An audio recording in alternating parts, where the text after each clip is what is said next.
Combien de fois ça vous est arrivé d'ouvrir votre ordinateur un beau matin et malgré le fait que tout fonctionnait parfaitement la veille, rien ne va plus, il est là, il bug et là, la panique s'empare de vous parce que vous avez juste 10 minutes pour envoyer votre courriel avant votre prochaine rencontre. En technologie, il faut ne rien prendre pour acquis. Pour réduire votre niveau de stress et assurer la qualité de votre événement, je vous partage les 3 éléments essentiels à tester et valider lorsque vous avez un ou plusieurs conférenciers à distance. Regardez d'abord cette image désastreuse. Elle provient d'un test effectué par un de nos techniciens. Quand la personne s'est connectée, c'est ça qu'on voyait. Pour une raison inconnue, la tablette du conférencier nous rendait cette image-là. Et ça, c'est un exemple parmi tant d'autres. Imaginez quand un événement comprend 5 ou 25 ou même 50 conférenciers qui ne sont pas dans le même lieu physique que l'équipe technique. Ne pas faire de test avant le jour J, c'est courir après le trouble.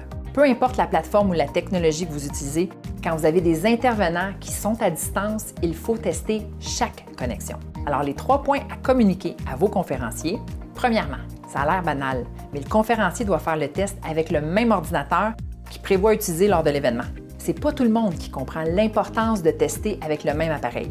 L'objectif du test technique est de reproduire ce qui va se passer le jour de l'événement.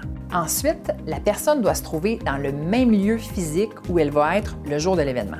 Si elle vous dit « je vais être au chalet, mais je n'y serai pas avant 2 semaines, alors je vais faire le test de chez nous », le test va servir à rien, il faut reporter. Puis si elle vous dit « je vais être au sous-sol, mais là je suis au 2e étage parce que mon conjoint est dans mon bureau », ça ne marche pas.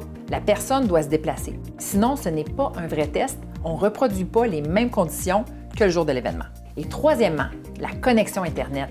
Ça doit aussi être la même source que ce qui est prévu le jour de l'événement. Comme par exemple la connexion Internet du bureau, le Wi-Fi de la maison ou une clé LTE. Puis notez ici qu'une connexion câblée, c'est toujours plus stable. Certaines personnes vont balayer du revers de la main vos conseils. Il y en a qui vont vous dire « Ouais, mais moi je fais des zooms tout le temps, j'ai pas besoin de tester ». Si c'est le cas, répondez-lui « Merveilleux, le test va prendre juste 15 minutes ». Pour le bien de votre événement, je vous le répète, un événement virtuel ou hybride, c'est de la technologie et vous devez ne rien prendre pour acquis. Au final, ce que vous devez retenir, c'est que tester, c'est un moyen qui est très simple pour réduire votre stress et mettre toutes les chances de votre côté pour que votre événement soit à la hauteur des attentes, tant les vôtres que celles de votre audience. En complément d'infos, je vous suggère ma capsule Le risque zéro n'existe pas, qui traite plus en détail des pépins qui peuvent survenir lors d'un événement diffusé en direct. Je vous remercie de votre écoute et si vous avez apprécié, merci de liker ou commenter. Et pour voir l'ensemble de nos capsules conseils qui vous permettent d'éviter les pièges de la webdiffusion, je vous invite à cliquer sur le lien dans la publication.